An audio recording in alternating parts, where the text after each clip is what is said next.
Aziza ada nggak? Diri, Bu. Baik, terima kasih. Ya, ini sudah bisa ya, Haris ya. Terima kasih, Haris. Baik, Iya, Bu. ya.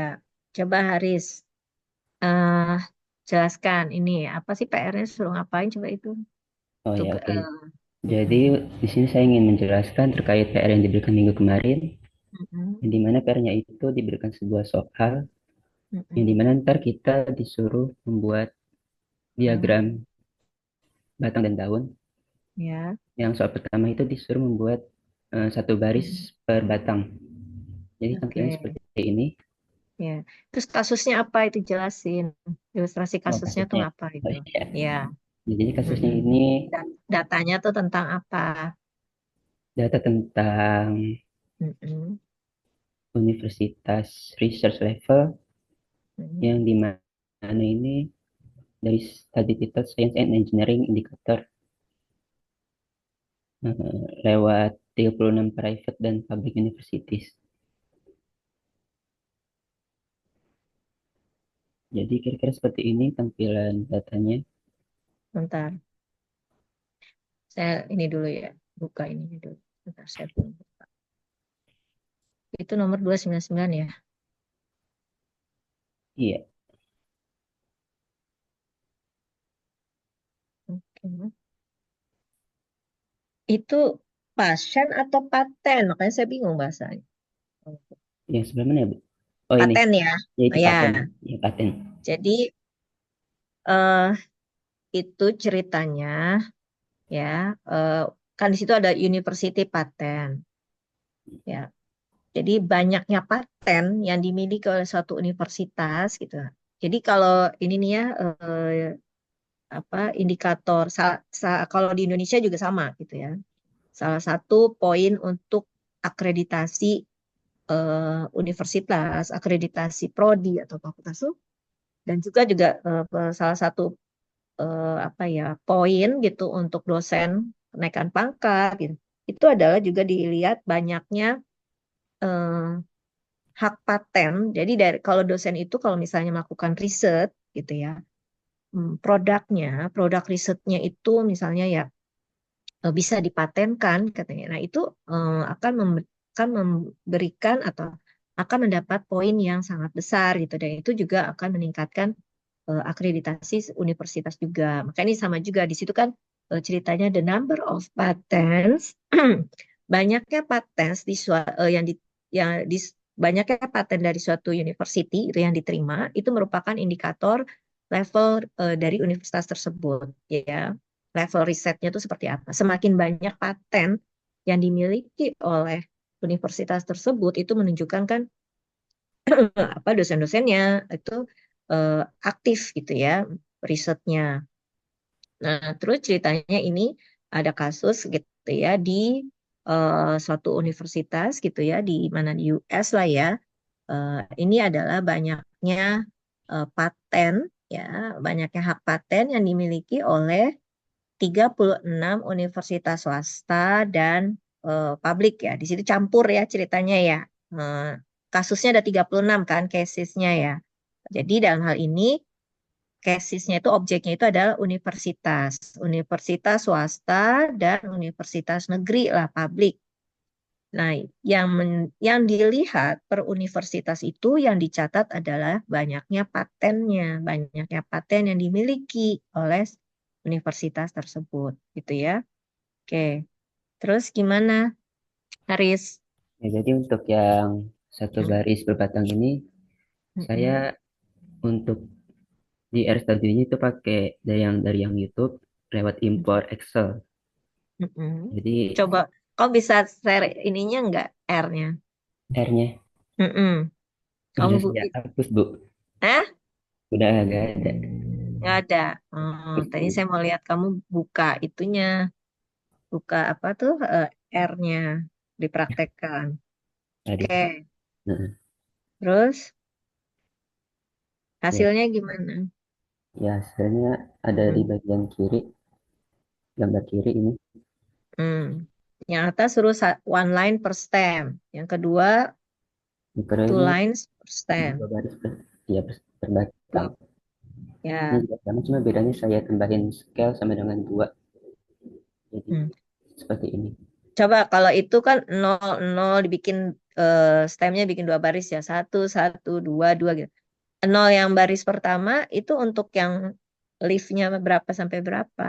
Kalau yang pertama itu dari Mm-mm. 0 sampai 4. Terus Nol yang sampai kedua 4. 5 sampai 9.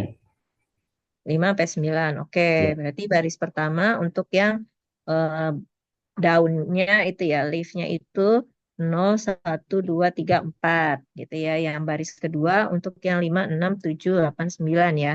Oke. ya betul.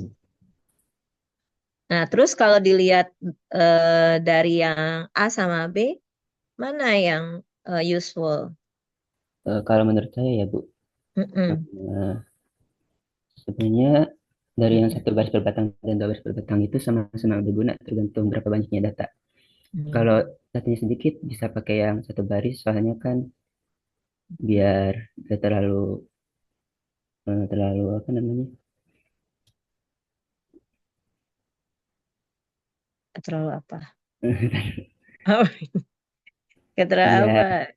biar Gak terlalu lebih rapi panjang. aja, jadi tidak terlalu panjang. Terus Mm-mm. juga yang kalau datanya banyak bisa pakai yang dua baris. Oke. Nah, selain itu coba lihat dari yang ke atas lagi Haris. Oh ya, sebentar. Dari tim Elifnya. Kalau saya tanya Denis, mana Denis?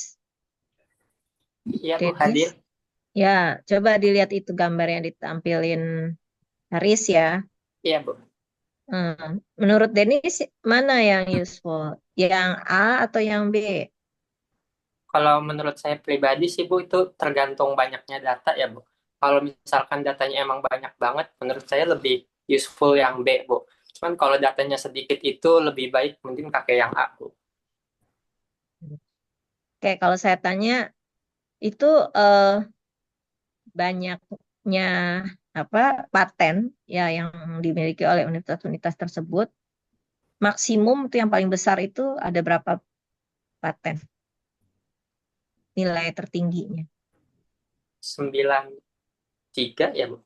Oke, bagus. 93 ya. Itu Ya, berarti ada suatu kampus yang memiliki patennya sampai 93. di Ya. Terus kalau yang minimumnya berapa? 2 Bu minimumnya. Ya, cuma dua ya. Dilihat, coba digerakin Haris. Lihat minimum yang mana berarti. Kursormu aja tunjukin. Hmm. Kalau ngeliat minimum, lihatnya mana? Oh, kamu itu ya, soalnya screenshotan ya. Iya, Oh, oke, ya. Di situ ya, paling atas kiri ya. 02 itu kan itu nilai minimum. Jadi ada dua ya, ada dua universitas yang memiliki patennya itu hanya dua gitu ya, kecil ya. Nah, kalau ngelihat ini STEM Elif dulu ya. Oke, kita oke sebelumnya lanjut dulu ke bawah deh.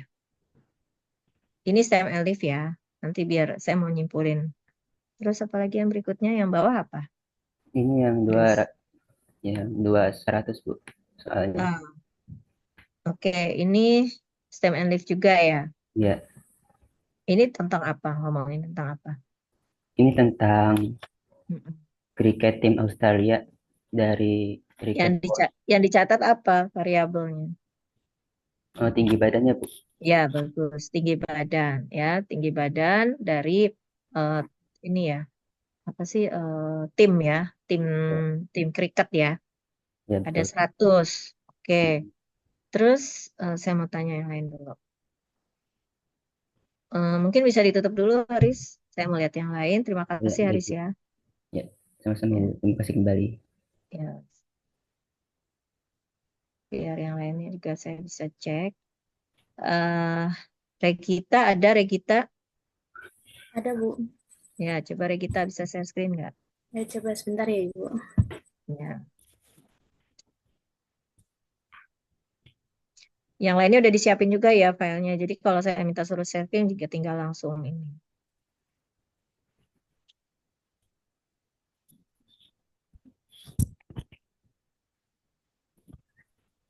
Apa sudah terlihat, Ibu? Di saya masih loading. Sinyalnya kali ini di kampus. Tahu temennya udah ngeliat. Udah. Oke, Ya, bagus. Ini langsung R-nya ya, Regita ya. iya, Bu.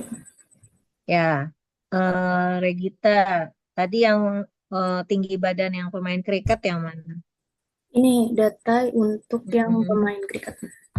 Oke, itu input datanya langsung ya ke situ Ya, ya. Oke, bentar saya tanya. Regita bisa import data dari Excel nggak? Nggak? belum nyoba sih, Bu, kalau itu. Oke, nggak apa-apa. Ini udah bagus. Bisa, ini juga kalau misalnya datanya sedikit ini bisa input manual. Tadi kayaknya Haris dari Excel itu Haris? Iya betul Bu. Ya, oke. Nanti Regita cari tahu ya bagaimana mengimport data dari Excel. Oke, Regita ini datanya dimasukkan gitu ya, ditaruh apa dikasih nama filenya data 2 ini ya. Kemudian ini kamu sort ya Iya, iya. datanya ya. Ya, Hmm. oke. Kemudian buat stem and leaf. Ini M sama dengan 5 artinya apa?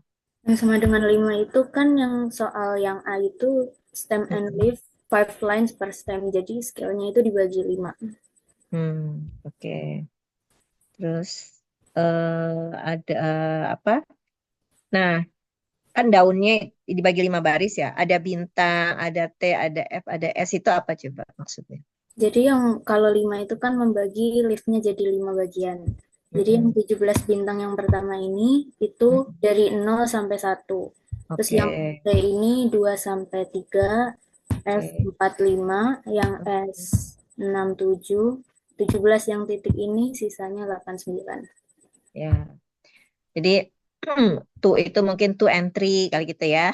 F, four and five gitu. Six, seven gitu ya. Yang 17 titik untuk yang 8 sama 9. Oke, ini 5 baris ya. Jadi kalau yang atas banget 17 terus belakangnya 0 itu artinya nilai itu tinggi badannya berapa? 170 dalam sentimeter. Oke, bagus. 170 dalam sentimeter. Yang maksimum berapa? Maksimumnya di sini ada 20, 203. 203. Oh, ada ya yang 203. Tinggi banget. Ya, baik. Terus apa lagi yang bagian itu soalnya? Kenapa yang kalau yang B itu Mm-mm. better use 5 lines per stem daripada yang satu atau dua? Gimana? Pertanyaan B-nya, why is it Karena better to use 5 lines per stem here instead of 1 or 2 lines per stem? Gimana? Kenapa katanya yang lebih baik itu menggunakan dalam yang hal ini lima baris gitu. Kenapa katanya? karena memperlihatkan distribusi data desimal ini secara lebih detail gitu, Bu. Jadi kalau kebagi 5 kan terlihat mana yang padat, mana yang Oke, enggak. bagus Ya, Regita ya.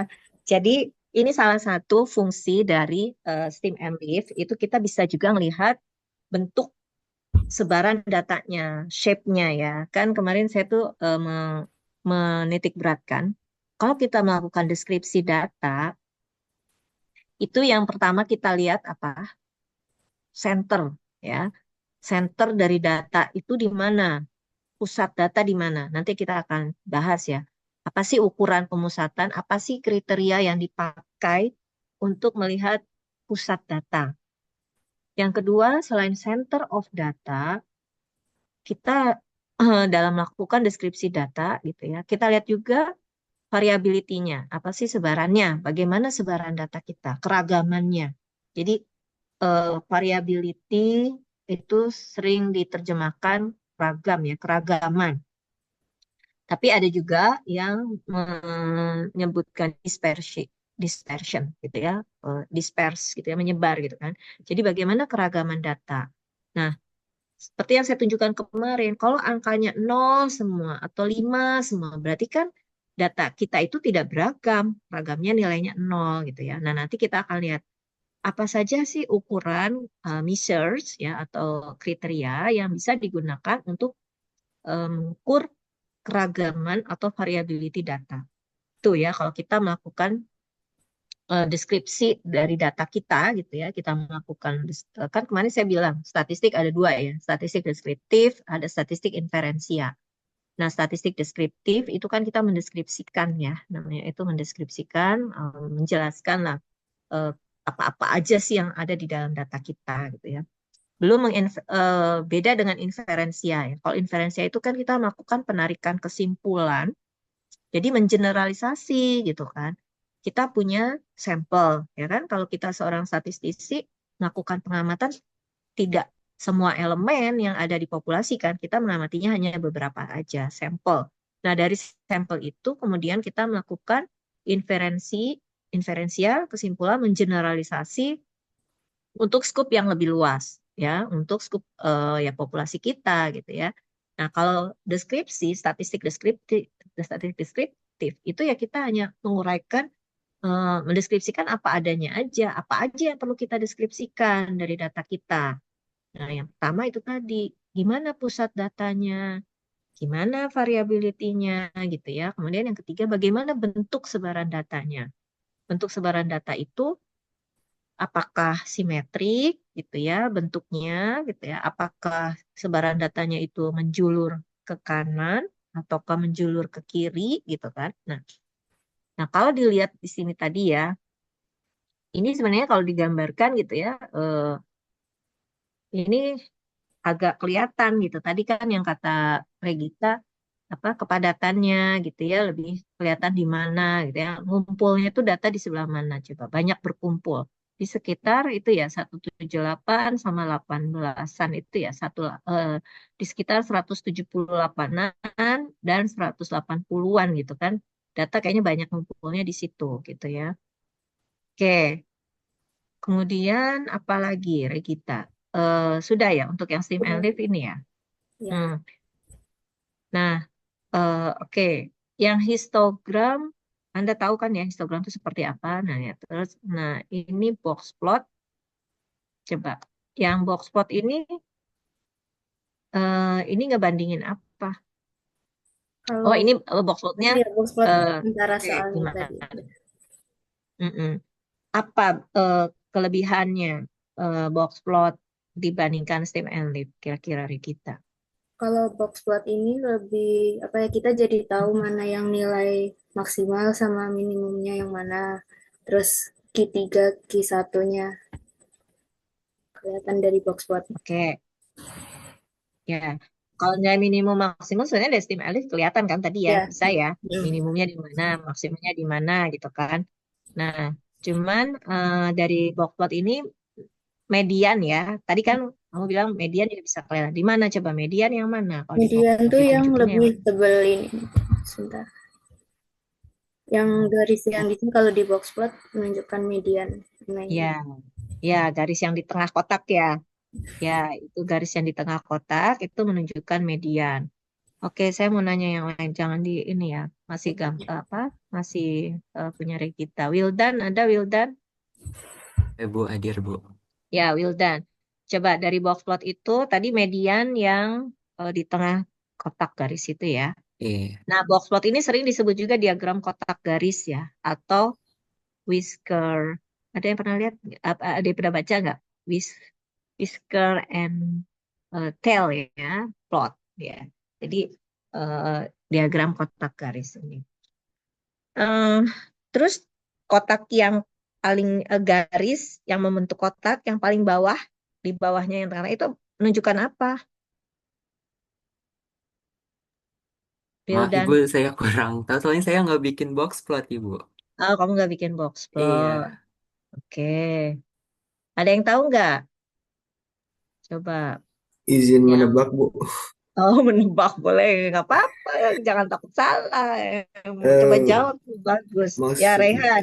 maksudnya Ibu tuh nilai yang apa garis kotak yang paling di Bawah. bawah kotak kan nilai Iya, minimum kan, yang Bu? masih yang di kotak biru itu kan membentuk segi empat kan. Hmm. Ya. Nah, kotak yang coba kamu bisa tunjukin ke Regita pakai kursor. Nah, yang di bukan yang paling bawah banget ya. Oh, itu Apa nih? Ini Menunjukkan letak di situ itu menunjukkan. nilai minimum bukan Bu? Kalau minimum yang paling bawah banget. Oh, Itu hmm, yang di kotak bawah itu kan hmm. tadi Q2 tuh. Oh, Terus berarti ya Q1 Q1, iya. kuartal ya, maaf. Ya, terus atasnya itu berarti Q3. Q3. Tuh.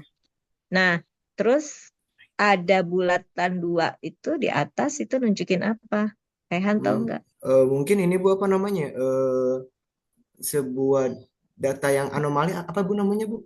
Ya, anomali bener. Apa namanya? Eh, Istilahnya. keluar dari jalur apa ya namanya? Saya lupa lagi ntar. Namanya Oh ya, outlier, outlier. pencilan. Iya, betul, anomali ya. Jadi outlier ya istilahnya di statistik ya, pencilan bahasa Indonesianya itu ada amatan pencilan di dalam gugus data kita. Banyaknya paten. Kan tadi ada yang 93 kan? 93 sama berapa itu tadi kan? Nah, dia itu jadi kalau amatan pencilan atau outlier di statistik itu amatan yang far away gitu ya, maksudnya dari kumpulan amatan lainnya ya. Jadi dia beda sendiri. Amatan yang lain itu ngumpul di mana, dia itu terpisah gitu, terpisah dari kumpulan amatan lainnya di mana amatan lain banyak berkumpul, dia mah terpisah gitu kan. Nah, itu outlier atau pencilan. Dalam data kita itu ada dua ya. Nah, untuk garis-garisnya ya yang ada di bawah itu kan menjulur tuh ke bawah dari mulai Q1 ya. Sebentar. Saya request remote control ya, Regita. Coba tolong kamu. Udah, Regita? Oke, ya. Nah, ini ya. Ini kan ada garis yang paling bawah ya. Nah, yang di sini ini menunjukkan nilai minimum ya. Dari data kita nilai minimumnya tuh ada di sini. Ini sekitar berapa ya? Memang kalau box plot itu kita nggak bisa lihat nilai eksaknya ya. Kira-kira kan berarti di sini berapa gitu kan. Nah, untuk yang nilai maksimumnya itu adalah di atas sini kan. Nah, beda dengan stem and leaf. Kalau stem and leaf ya diagram Danner itu menampilkan apa coba? Amatan-amatan aslinya kan, exactly-nya gitu. Kita punya data mentahnya, raw datanya tuh tampil gitu tadi. Berapa? 178, 180, ada 203 gitu kan. Kita kelihatan gitu raw datanya, amatan aslinya itu, amatan mentahnya itu ada. Tapi kalau di box plot ini kita nggak bisa gitu ngelihat tepatnya itu berapa gitu ya, raw datanya itu tidak terlihat ya, paling nggak kita harus ngacu lagi lah ke data kitanya gitu ya. Kalau misalnya kita lihat dari sekilas dari gambar ini ya mungkin kita bisa bilang oh ini mungkin sekitar 5 apa berapa ya gitu kan, dari di atas nol dikit kan gitu kan. Ini skalanya 0, 20, 40. Nah, berarti kan kita ngira-ngira gitu kan. Nah, terus ini amatan minimum di sini. Yang ini pencilan. Di sini berarti amatan ter, amatan yang tertinggi tapi sebelum amatan pencilan gitu ya. Masih ada yang lebih tingginya lagi. Ini garis ini tuh bukan menunjukkan amatan yang maksimum gitu ya. Nilai maksimumnya ya di sini gitu. Nah, nanti ini gimana caranya membuat box plot secara manual, kamu harus bisa juga gitu ya. Jadi kalau membuat box plot dilihat ada amatan yang tergolong pencilan atau enggak. Kalau tidak ada amatan pencilan, ini narik garisnya itu ya sampai ke amatan yang maksimum gitu loh. Kalau tidak ada, kalau ada amatan pencilan, ya ada amatan outlier, ini narik garisnya dari Q3 ini nggak sampai terus ke atas gitu, enggak. Ini kan lihat. Nah, nanti kita harus cek bagaimana kita menentukan suatu amatan itu tergolong outlier atau enggak. Gitu ya. Kalau kita dikasih satu gugus data gitu ya, gugus data set ya, katakanlah tadi datanya tentang banyaknya paten atau datanya tentang tinggi badan. Nah, untuk ngecek di data kita ada amatan outlier atau enggak, itu kita pakai kriteria apa? Nah, itu nanti ada eh, caranya gitu ya. Maksudnya ada formulanya lah. Thresholdnya itu gimana untuk menentukan suatu amatan. Apakah ada outliernya di sisi atas sini, di yang nilainya tinggi, ataukah outlier itu ada di sisi bawah sini? Kan bisa juga kan? Outlier itu bisa yang terjadi di yang nilai yang tinggi gitu, bisa juga di yang sini yang di bawah gitu kan. Outlier itu bisa seperti itu. Nanti dilihat gitu ya apa namanya gitu ya atau kriterianya gimana untuk ngecek yang di atas ini termasuk outlier atau enggak, yang di bawah ini gimana. Nah, terus dari box plot ini gitu ya, apa yang bisa kita simpulkan gitu ya? Apa yang bisa kita interpretasikan? Karena nanti saya biasanya kalau ujian gitu ya suka ngasih eh, grafik dan terutama ini box plot. Silakan berikan interpretasi dari gambar ini gitu, berikan informasi dari box plot ini. Nah, itu kan gimana kalian bercerita gitu ya. Itulah seninya gitu ya. Kita seorang statistisi harus bisa menceritakan dari gambar ini ke orang lain sedemikian sehingga tuh kita tahu informasi yang terkandung di data itu kayak apa gitu ya. Dari sini kan tadi kita bisa bilang box plot kita nilai minimumnya, nilai maksimumnya, di dalam data kita ada dua amatan pencilan, misalnya seperti itu ya. Nilai Q1-nya berapa? Di sini kan Q1 ya. Terus ini Q2-nya berapa, Q3-nya berapa gitu kan. Nah, selain itu, kita juga bisa melihat eh, box plot, lebarnya box plot ini menunjukkan apa sih, gitu. Kalau semakin lebarnya box plot itu menunjukkan apa? PR-nya cuma dua ini ya, ada lagi nggak ya? Saya nomor PR. Ada yang tahu nggak? Kalau dia lebar, apa box plot itu semakin lebar, itu menunjukkan apa? Izin menebak lagi Bu. Ya, silakan Raihan. Eh, Keragamannya nggak sih Bu? Jadi Iya. semakin lebar tuh semakin beragam. Iya, bagus. Ya, Rehan. Terima kasih. Jadi ini kalau misalnya ada lagi kita ngebandingin gitu ya. Ini box plot of University Patent tadi di US. Misalnya saya punya data lagi nih, paten tapi universitas-universitas yang ada di Asia misalnya seperti itu. Kita mau rendengin nih gitu ya. Ada nanti bisa begitu ya untuk kita mau compare. Jadi kita bikin dua box plot disandingin box plot yang untuk yang US sama yang Asia. Nanti kelihatan gitu. Misalnya si yang US ini lebarnya ini ya lebih lebar gitu dibanding yang Asia atau sebaliknya yang Asia lebar kotaknya tuh lebih lebar. Ini menunjukkan apa? Ya tadi yang disebutkan dengan Raihan. Semakin lebar kotak, dia menunjukkan keragaman datanya itu lebih besar gitu ya. Semakin kotaknya makin sempit ya, menunjukkan data itu semakin kecil keragamannya gitu ya. Nah, kalau kita lihat di sini antara Q1 dengan Q2 dengan Q2 dengan Q3 ini tapi sebenarnya skala juga mempengaruhi ya. Ini kadang juga kan kasat mata ini ya. Kalau dilihat ini kayaknya yang lebih lebar itu dari Q2 ke Q3 ya atau hampir sama dibanding yang merah ini lebih simetrik gak sih? Nah, misal ya, itu juga nanti kadang kalian bisa menemukan suatu box plot kotak di mana garis Q2-nya itu antara Q1 sama Q2 itu posisinya ini lebih sempit dibanding dari Q2 ke Q3. Nah, itu artinya apa? Itu juga menunjukkan keragaman. Berarti sebaran data di sini antara yang Q1 sama Q2 itu keragamannya lebih kecil dibandingkan antara Q2 dengan Q3 itu ya. Kalau ngelihat nanti data aslinya gitu ya. Kita lihat data aslinya bagaimana keragamannya gitu ya. Ternyata dari posisi Q1 ke Nah, beda yang ini yang merah. Yang merah ini kayaknya relatif sama ya lebarnya. Jadi dari Q1 ke Q2, Q2 ke Q3 kayaknya hampir sama. Jadi di sini relatif keragamannya hampir sama lah ya. Nah, ini juga panjangnya. Ini whisker ya pasti ekornya gitu ya dari yang Q1 ke sini ke minimum sama dari Q3 ke yang maksimum. Nah, ini kan nggak ada nilai outlier ya untuk yang tinggi badan, nggak ada yang tanda-tanda gini yang bunder-bunder. Berarti di data kita yang ini tidak ada outlier. Sehingga whiskernya ini ekornya ditarik dari mulai yang Atas sampai Q3 bawah. sampai yang paling maksimum, yang ini sampai bawah banget gitu ya. Kalau ada pencilan dia nggak ditarik sampai ke situ. Gitu.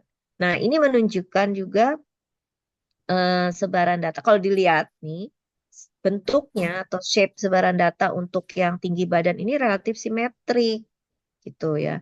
Dilihat dari box plot apa kotaknya ini hampir sama gitu ya. Terus panjang ininya juga ekornya, whiskernya juga ini relatif sama panjang. Nah, biasanya kasih kalimat relatif gitu ya. Dari box plot ini terlihat bahwa panjang ekor gitu ya, ini ya panjang whiskernya atau tailsnya ini dari mulai yang Q1 ke nilai minimum dengan yang Q3 ke nilai maksimum itu relatif sama panjang. Nah, itu kasih kata relatif sama panjang.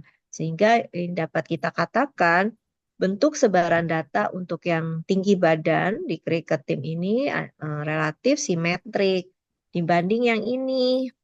Nah, ini karena ada yang pencilan di kanan gitu Atas. ya. Nah, ini skewness. Skewness-nya ke kanan gitu loh. Bisa bayangin nggak yang bentuk data yang skewness ke kanan gitu ya. Ini saya nggak bisa gambarnya ya. Jadi kalau yang simetrik itu bentuk kurvanya kalau kita lihat tuh kayak bell ya. Kemarin kan nah iya kayak lonceng itu simetrik. Nah kalau ini menjulur ke kanan ya karena ada nilai tinggi yang besar tuh kan semakin ke kanan tuh ya. Tapi frekuensinya tuh cuma sedikit gitu ya. Maksudnya cuma ada berapa orang aja kan. Kalau yang outlier kan biasanya nggak banyak, cuma ada satu dua orang aja gitu ya. Sebaliknya kalau di sini yang rendah gitu dia akan menjulurnya ke kiri gitu ya. Ada yang outlier di sisi yang nilai-nilai kecil gitu ya. Dia datanya itu akan menceng ke kiri. Oke, terima kasih ini Regita ya. Terus Regita untuk yang box plot mana perintahnya tadi Regita? Oke, box Sebenarnya plot. kalau box plot itu nggak di soalnya sih, Bu. Oh gitu, coba kamu nyoba aja. Hmm? Iya, Ibu.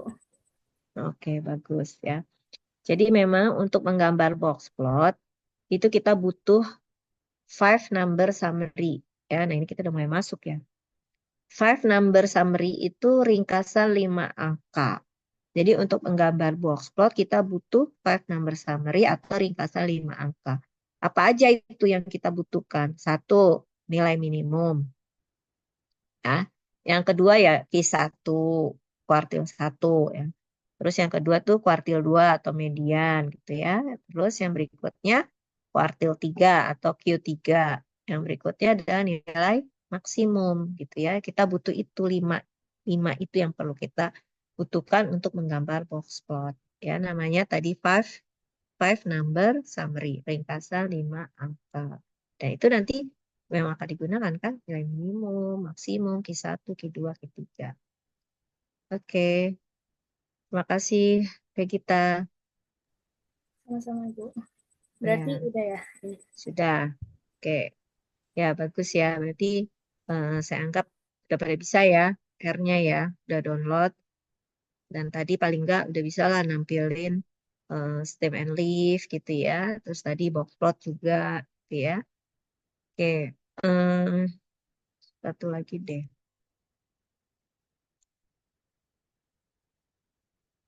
Hmm,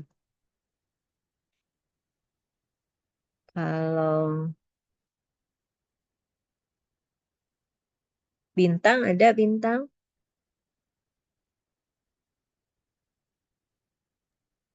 Ada Bu, ada.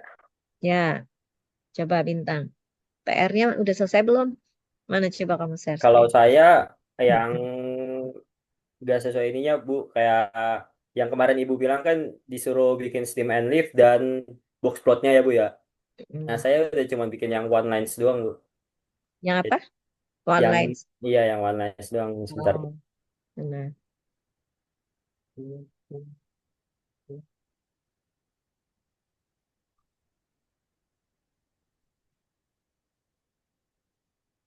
Oke, bagus. Tuh kamu udah bikin box plot. Eh, Bisa. iya box plotnya juga saya bikin. Oke. Nah, nah ini ya, coba nih stop di sini. Itu kan kelihatan kan bentuk sebaran datanya. Kalau kamu gerakin kursornya, coba mana Yang bentuk mana Bu? sebarannya. Ini yang kamu lagi tampil nih di sini. Atau saya request kontrol deh. Hmm, udah ya. Bentar, Bu, sebentar, Bu. Dah. Ya, ini nih, yang ini nih. Ini kursor saya lagi gerak nih. Nah, ini kalau lihat ininya nih, ini kan menjulur ke sini nih datanya nih. Nih kalau kita bayangin nih, kebayang nggak ini? Ini menjulur ke sini kan? Ini nih sebaran data ini kita gambarin kayak bentuk nggak kayak bentuk bel banget kan? Nah, beda yang ini. Kalau yang ini kan relatif simetrik ya, kayak bentuk bel kan. Ini yang nggak bintang, kelihatan nggak? Nggak kelihatan, Bu, kursor ya, Bu. Kalau saya gerak-gerak nggak kelihatan. Kamu juga Nggak kelihatan, Bu. Oh alah, padahal sini saya udah minta Di kontrol ya. annotate dulu coba, Bu. Udah saya confirm kok, Bu. Ada. Udah Ini dikonfirm. sekarang udah belum? Saya. Masih Ya, belum kelihatan, ya Ibu. udahlah kamu aja deh. Kalau gitu. Yang mana, Bu? Yang mana, Bu? Coba yang ini nih, yang the decimal point is. Nah, yang itu. Yang di sini. Iya. Coba, Bu. Itu kan kalau digambarin gitu kan. Yang ini. Mm-mm. Iya kan? Itu relatif metrik ya. Ngumpul di Iya. 18-an. Beda sama Iya. yang tadi yang atasnya. Yang ini. Nah, yang ini ya. Ini kan menjulur kan? Menjulur ke Iya, iya. kanan. Ya, ada eh, pencilannya itu ya 93 itu ya. Jadi ya. Oke. Berarti ini perintahnya pakai stem ya. Perintah R-nya gitu kan. Tadi kamu datanya dikasih nama height gitu ya. Tinggi. Iya. Kemudian pakai perintahnya stem. Stem height berarti box plot Hmm. height. Oke. Dan ini kasih label ya. Labelnya untuk yang Y, height, X-nya Australia. Mana Ini, tampilan di Bu. box plotnya? Oh, oke. Ya, sudah bagus. Terima kasih. Iya, makasih, Bu. Ya, nanti belajar yang import data dari Excel ya. Itu kan Oke, tadi Bu. langsung. Oke, kalau sedikit sih nggak apa-apa, langsung gitu. Tapi kalau banyak dari Excel, lumayan juga kan, satu-satu gitu ya. Ya, sampai sini ada yang tanyakan dulu, belum saya lanjutkan. Ada ya. Oke, bentar.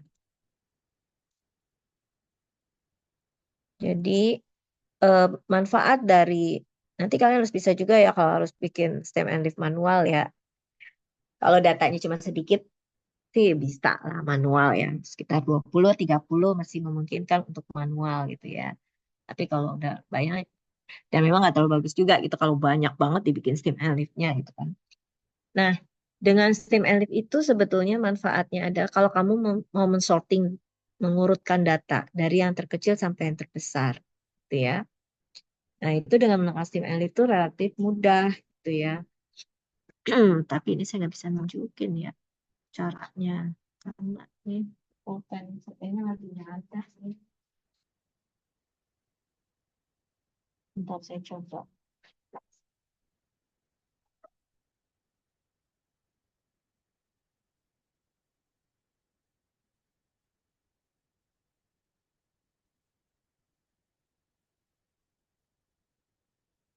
Di Excel kayaknya bisa juga ya. Kalau ngelihat dari buku ini, Neil and Wish, ada yang udah mencoba belum di Excel. Tapi harus pakai Excel stat.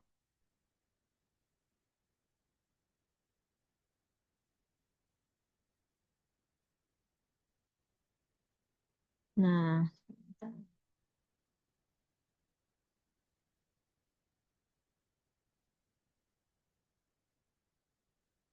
katakanlah ini ya. Saya bisa nyelip biasa.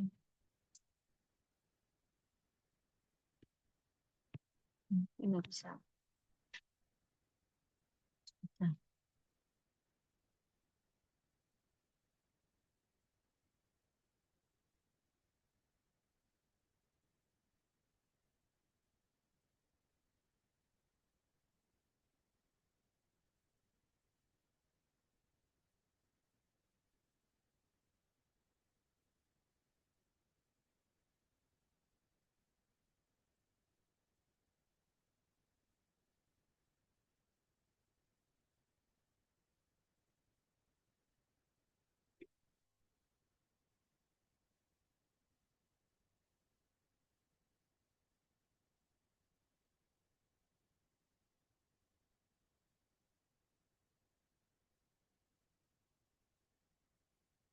Oh ya.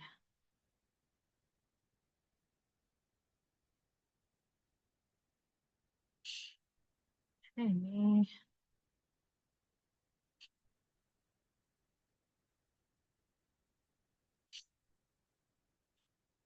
saya mau nulis-nulis ininya. Oke lah. Ya ini mohon maaf ya, saya nggak bisa nyoret-nyoret ini. Pulpennya. Ah, oke.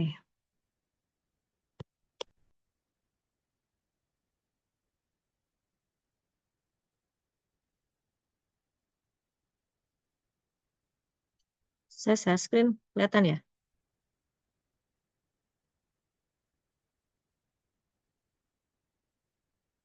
Oke, misalkan ini ya data kita ya, 93, 27, 11. Nah, ini kan datanya nggak urut ya. Kalau misalnya kita menggunakan software sih gampang lah, kita mau ngurutin gitu kan. Nah, misalkan nih manual nih ya gitu kan. Ujian kan nanti misalnya kan nggak boleh pakai software misalnya, hanya boleh pakai kalkulator gitu kan. Nah, ini gimana ngurutin? Nah, sebenarnya salah satu fungsi dari untuk eh, Steam and Leaf itu untuk mengurutkan data. Nah, kalau misalnya kita lihat, ini kan paling tinggi itu 93 ya. Bisa aja terus kita lihat, oh yang perintahnya 3. Mungkin kita bisa tulis 3. Itu kecoret semua.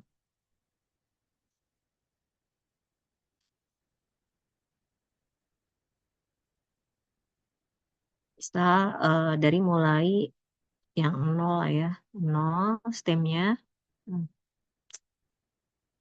ya, misalnya ini ya. Yes. Terus 1, 2, 3, 4, misalnya 5, 6, 7, 8, 9. Misalnya kita buat gininya dulu aja. 93 kita taruh di sini, gitu kan?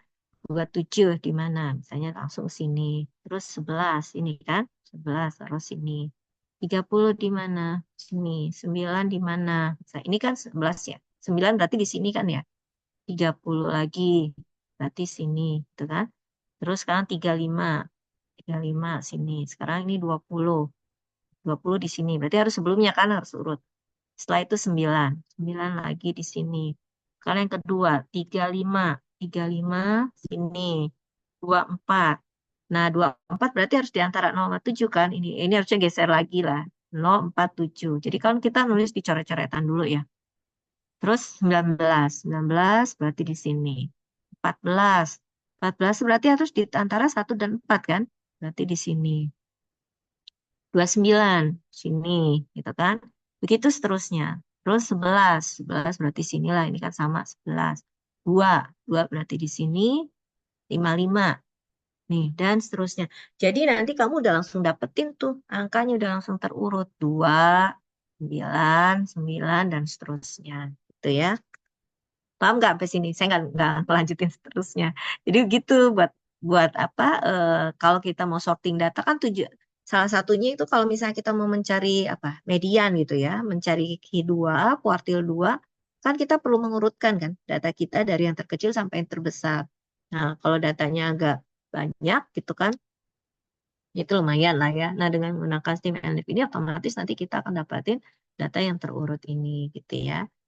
Itu tadi manfaatnya dan juga dengan Steam Elf itu tadi apa ya dipertahankan data aslinya ya raw datanya tuh.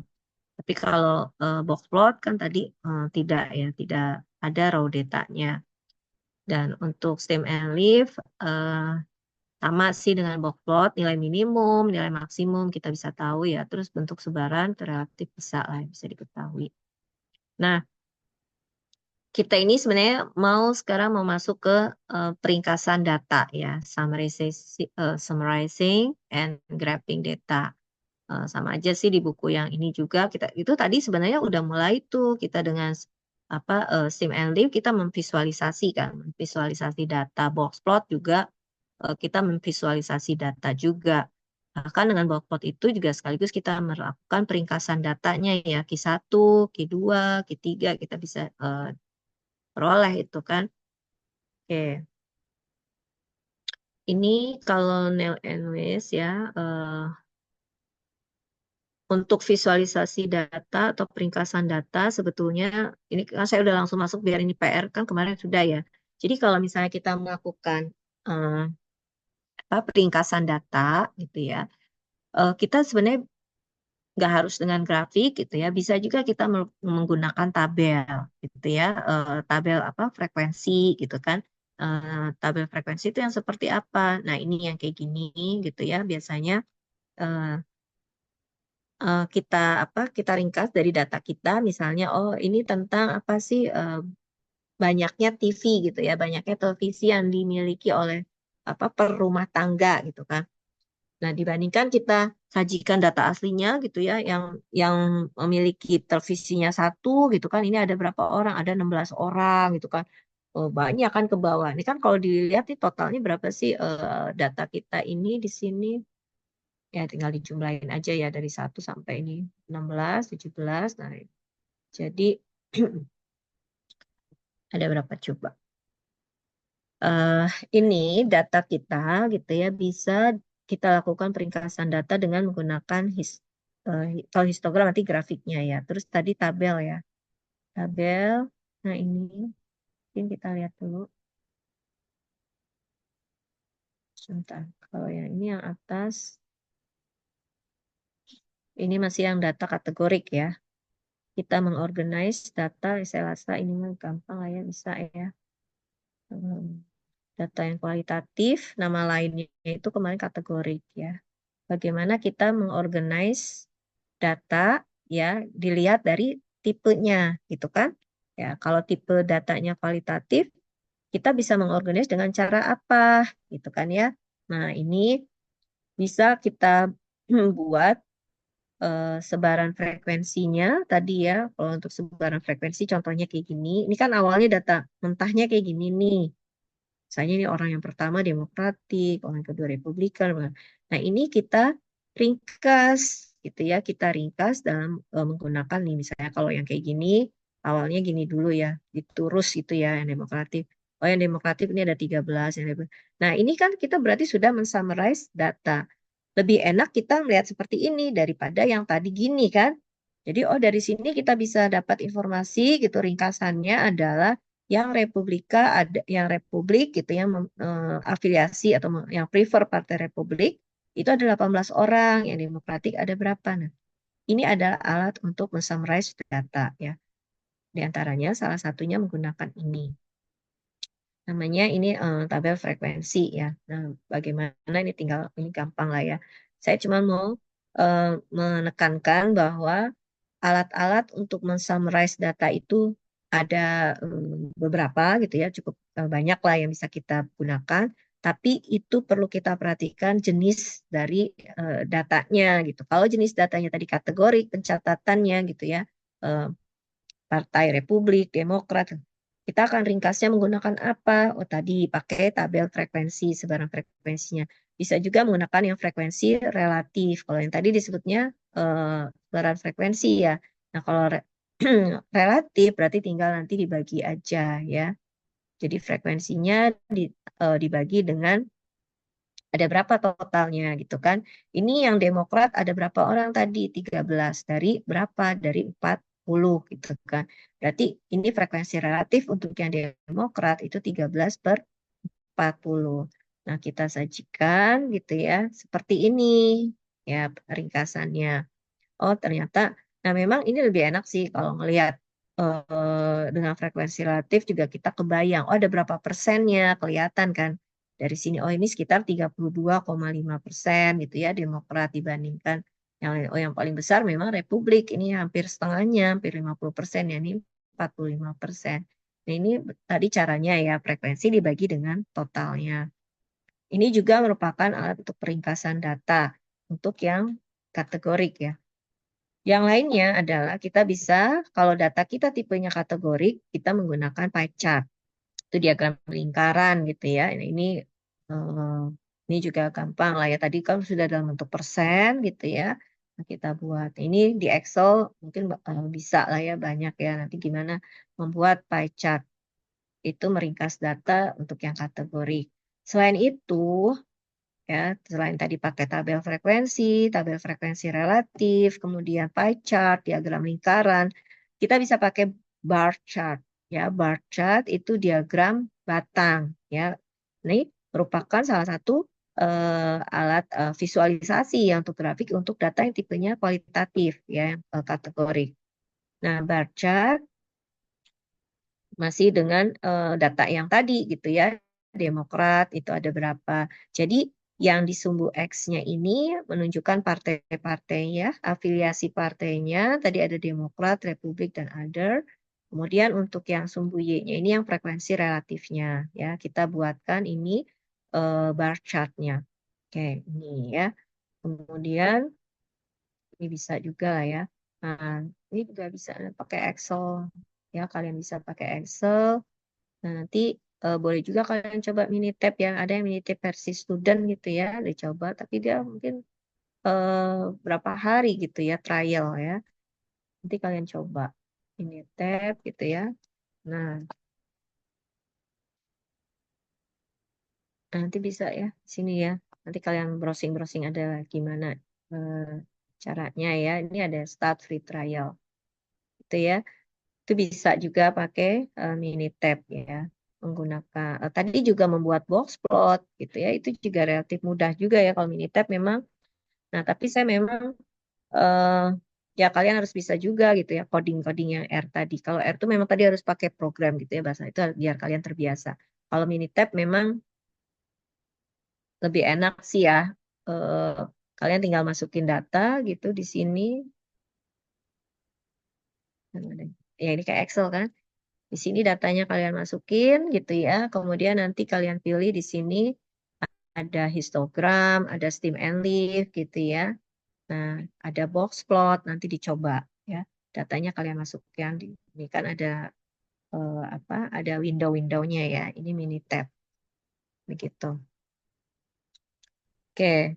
Itu tadi untuk yang data kategorik ya. Ini di mini tab nanti dicoba. Tadi yang masukin tuh yang tadi misalnya Republikan, demokratik gitu ya, terus apalagi other gitu. Nah, kalian masukin nih di sini. Di sini misalnya Republik gitu kan, Republik.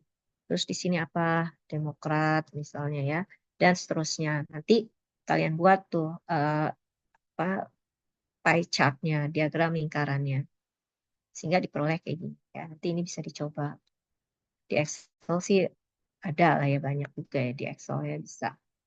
Nanti ini bisa kalian coba sendiri gitu ya. Intinya tadi kalau untuk yang datanya tipenya kategorik gitu ya, pencatatannya kategorik. Nah, ini juga kan kategorik.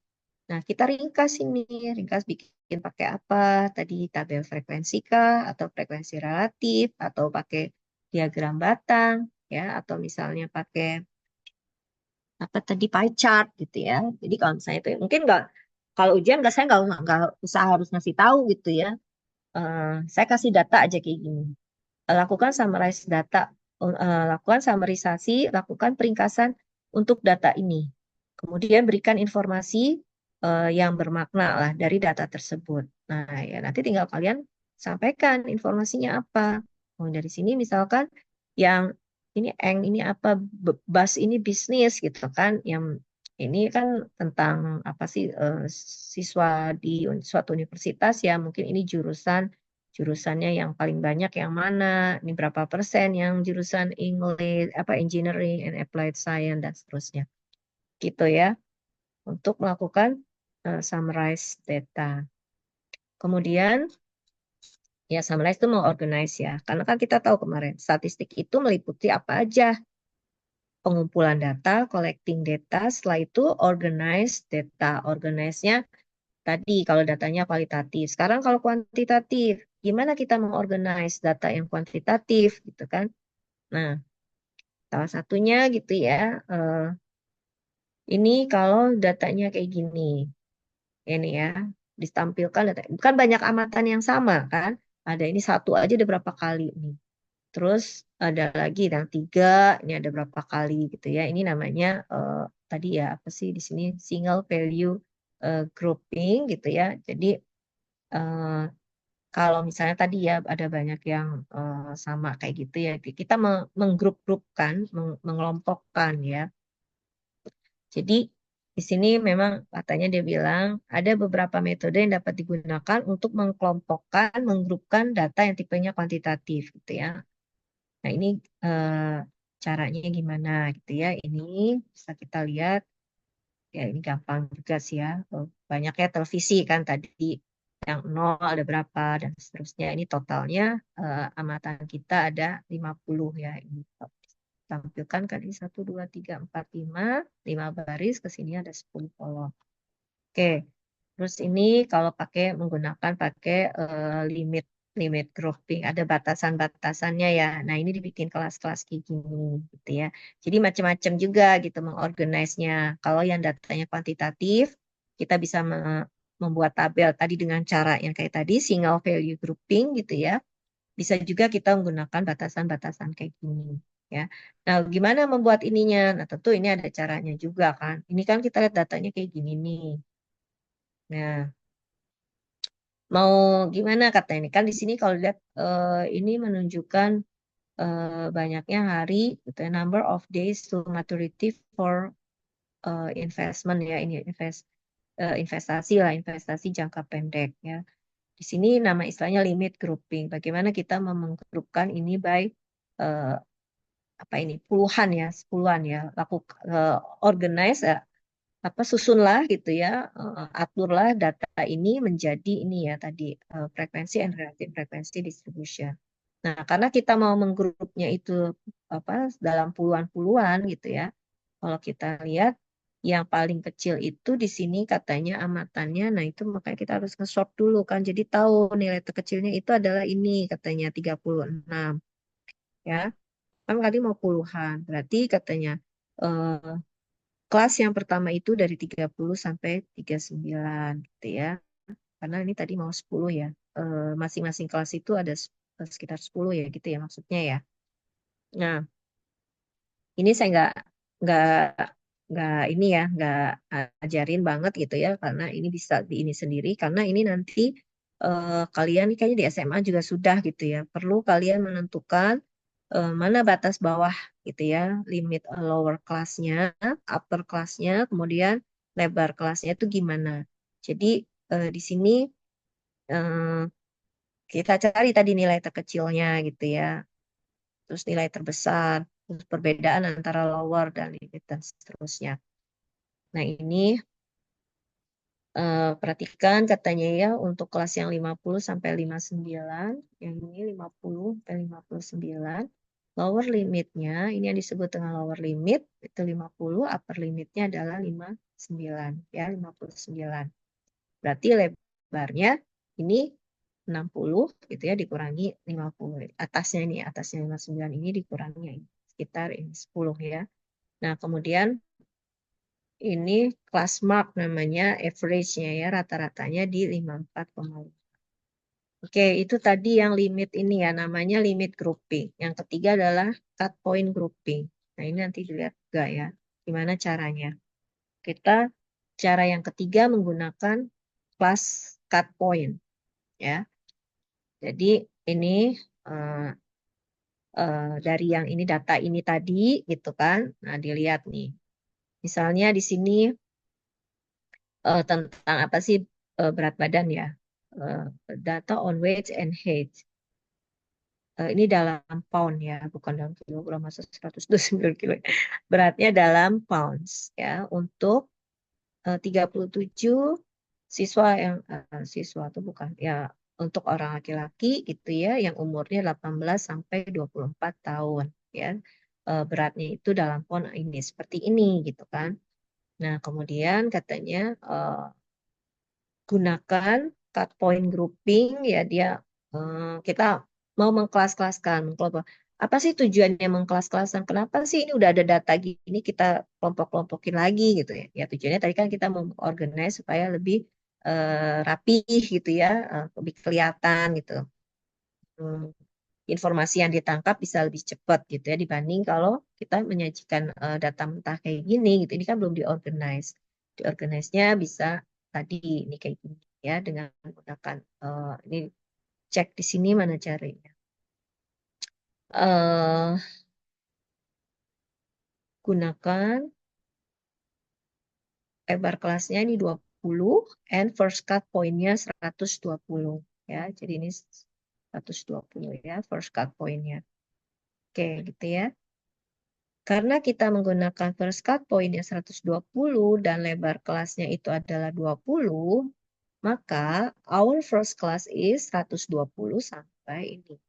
Sampai di bawah 140 ya. Karena tadi ada batasannya ini. Gitu ya. Maka ini 120 sampai 140, 140 dan seterusnya. Oke, ini saya rasa bisa. Saya nggak terlalu menginikan banget. Yang jelas ini kalian harus bisa kapan pakai single value grouping, kapan pakai limit grouping, kapan pakai cut point grouping. Ya, ini kan. Jadi memilih metode grouping yang mana ya untuk mengorganize data yang mana yang akan kita gunakan katanya. Kalau single value grouping itu dipakai kalau datanya tipenya discrete, in which there are only a small number of distinct values. Jadi amatan-amatan yang berbedanya itu cuma ada dikit. Gitu ya. Kalau amatannya banyak yang sama, ya mungkin itu nanti lebih ini lagi ya, lebih kompleks. Yang jelas single value grouping itu kalau datanya itu tipenya discrete. Use with discrete data, gunakan yang data discrete, di mana hanya ada sedikit, there are only a small number of distinct values. Jadi banyak amatan yang samanya ya maksudnya ya. There are only a small number of distinct values. Limit grouping itu kapan kita pakai limit grouping? Kita gunakan ketika datanya itu dinyatakan, diekspresikan as whole numbers and there are too many distinct values ya. Jadi ada banyak nilai yang berbedanya gitu. Bandingkan yang pertama ini tadi banyak amatan yang samanya kan. Ya. There are too many distinct values to employ single value grouping. Jadi kalau banyak nilai-nilainya tuh banyak yang beda gitu ya, berbeda. Ya, kita jangan pakai yang single value grouping, tapi pakai ini. Nah, kemudian kapan pakai cut point grouping? Cut point grouping itu dipakai kalau data kita tipenya continue. Ya, dan juga dinyatakan dalam bentuk desimal-desimal tadi. Ini lebih enak diorganize-nya menggunakan cut point grouping, gitu ya. Gitu. Ini kapan kita pakai metode-metode itu tadi ya. Kemudian ini yang berikutnya bisa juga pakai histogram ya. Jadi sebentar sini.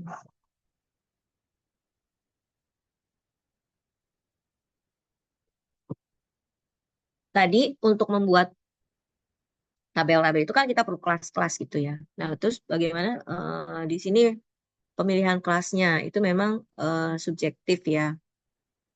Makanya di sini nggak dibahas lebih lanjut di sini. We have explained how to group quantitative data into specific classes, but we have not discussed how to choose the classes. Di sini kita nggak mendiskusikan bagaimana memilih kelas-kelasnya itu. Alasannya karena memang subjektif ya. Nah, memang grouping ini almost always done with technology ya. Banyaknya ya udah pakai komputer dan langsung bisa langsung membuat tabel frekuensi gitu ya. Yang tadi tinggal diatur aja. Oke, kecuali kalau harus pakai manual gitu ya. Nah, yang berikutnya adalah kalau tadi pakai tabel-tabel gitu ya. Untuk mengorganize yang kuantitatif, organize and summarize gitu ya, adalah dengan menggunakan ini, histogram, dot plot, dan stem and leaf. Ini untuk kuantitatif ya, bukan yang kualitatif. Kita pakai histogram. Nah, sebenarnya katanya histogram untuk yang kuantitatif data itu seperti atau analognya dengan bar chart yang tadi ya, yang Republik, yang tadi partai-partai itu afiliasi mirip ya. Nah, di mana kita di sini menggunakan kelas-kelas lagi ya, kelas-kelas dari data kuantitatif. Ini nanti bisa dilihat lah ya bagaimana kita membuat histogram. Nah, kalau di software mah kita masukin data udah langsung gitu ya, dapet ya histogram gitu kan, histogramnya seperti apa. Nah, ini sebagai contoh misalnya datanya kayak gini. Ya. Ini pakai single value grouping, limit grouping, cut point grouping tadi ya. Ini untuk yang membuat histogram ya. Jadi untuk membuat histogram ini ditunjukkan pertama kita buat ininya dulu ya, sebaran frekuensinya tabel 210C misalnya yang ini. Nah, terus bikin garis horizontal dan seterusnya lah, saya rasa ini bisa ya. Sehingga gambarnya nanti seperti ini. Nah, kalau dilihat ini yang sebelah kiri itu berdasarkan yang frekuensi ya. Nah, yang ini berdasarkan frekuensi relatif gitu ya. Jadi sumbu Y-nya ini frekuensi, kalau yang ini sumbu Y-nya relatif frekuensi. Tadi kalau relatif frekuensi kan yang frekuensi dibagi dengan total kan ya. Nah, sehingga di sini maksimum itu nilainya ya 0 sampai 1 gitu kan kalau relatif frekuensi. Kalau ini frekuensinya, berarti banyaknya televisi gitu ya. Banyak ya rumah tangga yang memiliki televisinya itu satu, itu yang paling banyak, ini sekitar 16. Kan ini kan paling tinggi ya, batang ininya ya, yang ya histogram ini menunjukkan ini yang paling tinggi. Jadi ini number of television, kemudian yang paling banyak itu yang dimiliki oleh rumah tangga itu yang pada punyanya itu satu gitu kan. Ini juga lihat kalau histogram dengan yang bar chart. Nah, histogram di sini nempel gitu ya. Nah, dari sini kita juga bisa lihat bentuk sebaran datanya, shape-nya. Ya, ini ke sini kalau kita lihat nih, kalau di gambar, ya, nggak terlalu simetrik ya. Harusnya kalau simetrik ke sini ada lagi, gitu ya. Ini juga ya membuat histogram, ya. Jadi ini memang bisa diatur ya lebarnya. Mungkin nanti bisa dipelajari juga bagaimana membuat histogram di R, ya, mengatur banyaknya kelasnya gitu ya, lebarnya. Nah, itu bisa diatur juga. Jadi ini sama membuat histogram berdasarkan frekuensi dan yang di sini membuat histogram berdasarkan frekuensi relatif, gitu ya. Oke. Kalau frekuensi relatif tadi jelas ya, nilainya pasti maksimumnya 1, minimumnya 0 gitu kan. Kalau yang berdasarkan frekuensi aja ya nggak seperti itu kan ya. Nah, yang lainnya adalah tipe grafik yang lainnya adalah menggunakan dot plot. Ini ya, dot plot untuk yang kuantitatif ya. Sekali lagi kita udah ngomongin yang kuantitatif. Dot plot. Nah, di sini katanya ya gambar dot plot itu yang kayak gini ya. Kita bentuk ini nih. Ini dari data ini gitu ya. Kita buat di sini. Ini ada apa sih? Garis bilangan gitu ya. Ini tentang apa? Harga ya. Harga dari DVD players gitu ya. Ada 16. Harganya dalam dolar. Nah, kelihatan di sini kalau yang numpuk kayak gini kan berarti di sini ada yang amatan yang sama ya, sekitar ini nih. Ini kan 200. Nih ya, 199 kan? Ada 3 nih. 199, 199, 199 nih ada 3. Nah, dinotasikannya kayak gini. Yang di sini juga ada 3. Ini 200-an berapa coba? Kira-kira berapa di sini? Ini ada 3 juga. 200. 219. Iya, 219 ada 3 ya. Ini dot plot. Ya, jadi di sini gampang lah ini. Draw a horizontal axis that displays the possible values of the quantity. Gampang ini ya. Nah, biasanya dot plot itu untuk apa useful-nya? Nih, dot plots are particularly useful for showing the relative position. Ya, jadi ini untuk menunjukkan posisi relatif dari data ya in a dataset or for comparing two or more dataset. Jadi ini biasanya kalau kita melihat posisi relatif ini ya dibandingkan yang lainnya kan. Nanti ya, ntar kita lihat. Bisa juga untuk comparing. Bentar, kalau yang histogram kita ada ininya. Lihat nih. Histogram yang menggunakan relatif frekuensi itu better than frekuensi histogram kalau kita mau membandingkan dua gugus data. Jadi kalau misalnya kita punya berat badan untuk yang kelompok laki-laki dan yang kelompok yang perempuan. Ya, kita mau compare dua bus data.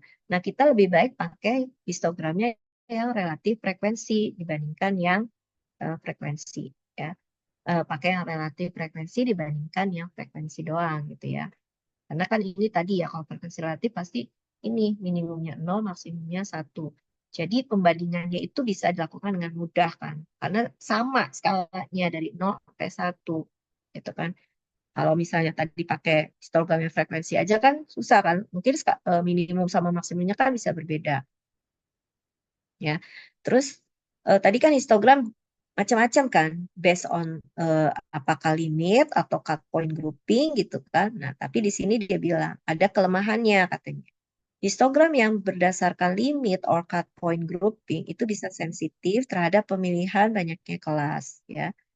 So it is sometimes important to experiment. Jadi coba-coba lah dengan membuat pemilihan kelas-kelas yang berbeda ya. To see whether and how such choices affect the set or. Nah, jadi untuk melihat gimana nanti bentuknya, ini akan mempengaruhi shape-nya. Karena kan kita ini juga penting kan dalam melakukan deskripsi data, kita perlu ini kan, perlu tahu shape data kita seperti apa, gitu kan. Nah, tapi kalau menggunakan teknologi dia ya langsung lah gitu ya, bisa ini gampang dibanding yang manual. Because doing so by hand will be tedious and time consuming.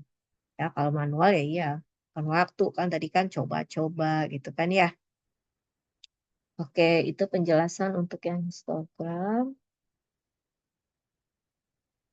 Kemudian dot plot.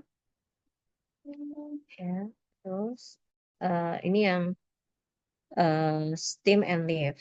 Sebentar ya. Nah, hmm,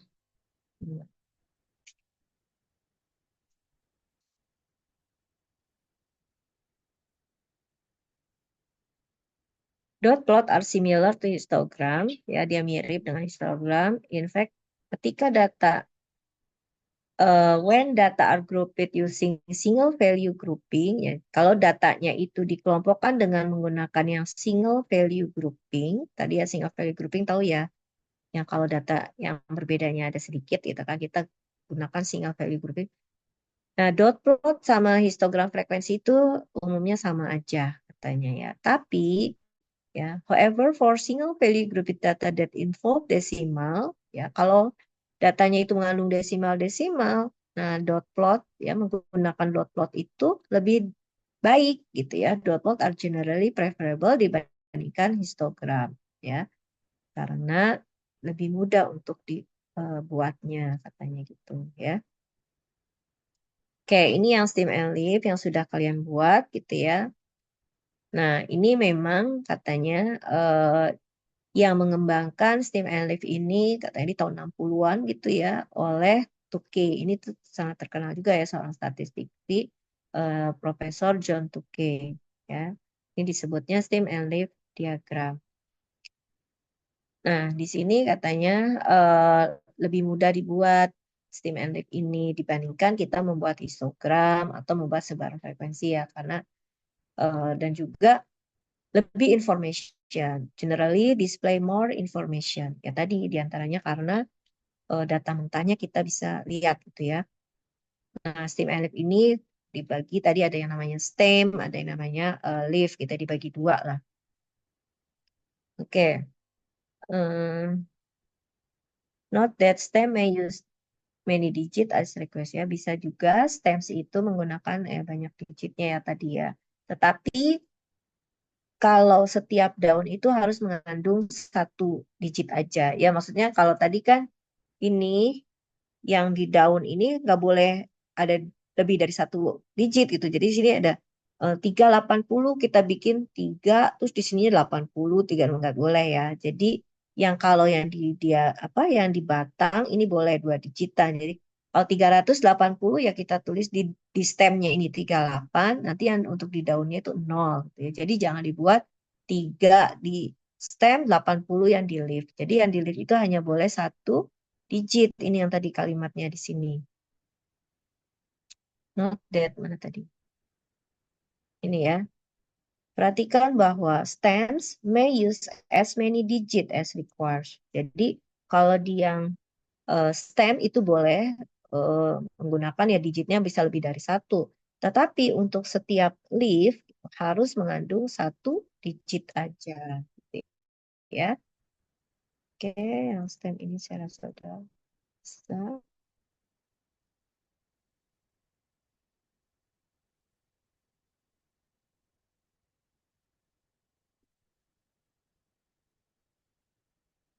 Coba, ada yang bisa jelaskan nggak ini yang saya kuning-kuning? Maksudnya apa? Ada yang mau bantu?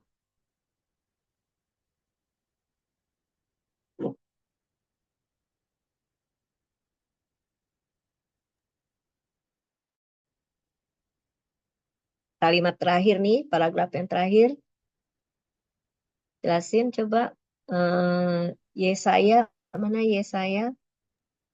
Bu. Ya, coba. Apa maksudnya tuh?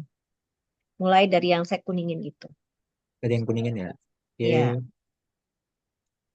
Walaupun diagram stem and leaf ini punya beberapa keuntungan, ya Mm-mm. diagramnya juga punya beberapa apa ya bilang kekurangan. Oke, Ya bagus. seperti Terus, eh, tidak terlalu apa ya terpakai atau berguna gitu di jika datanya besar. mm-mm. Eh, Juga akan terlihat agak Mm-mm. agak aneh jika datanya Mm-mm. memuat banyak digit. Oke, terus Gimana gitu? Gimana lagi tuh? sampingnya histogram Histogram eh apa ya paragraf? lebih disukai dibandingkan stem and leaf untuk kasus tersebut gitu ya. Hmm, Ya, jadi kalau misalnya data kita memiliki digit yang relatif banyak ya containing many digit.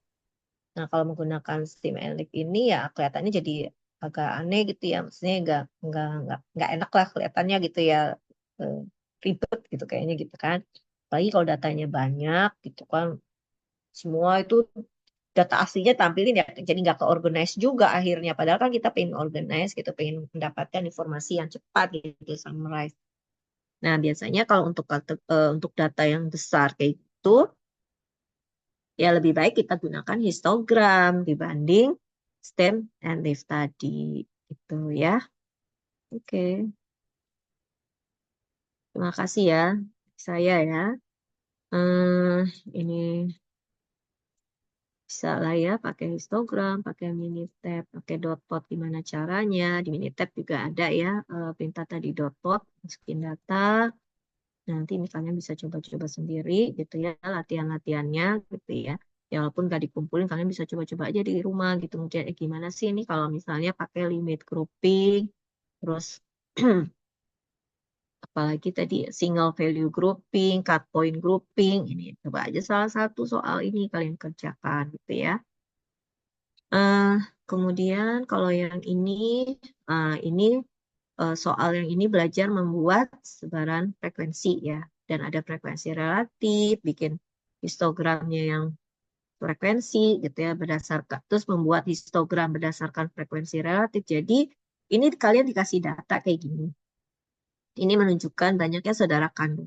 Kalian tinggal buat aja data di teman-teman sekelas gitu ya sama aja. Kamu banyaknya saudara kandungnya berapa? Saya, terus tadi Mutiara, Raihan, berapa banyak saudara kandungnya ini kan datanya. Terus diorganize nih, diorganize. Bikin tabel frekuensi frekuensinya, terus bikin tabel frekuensi relatifnya.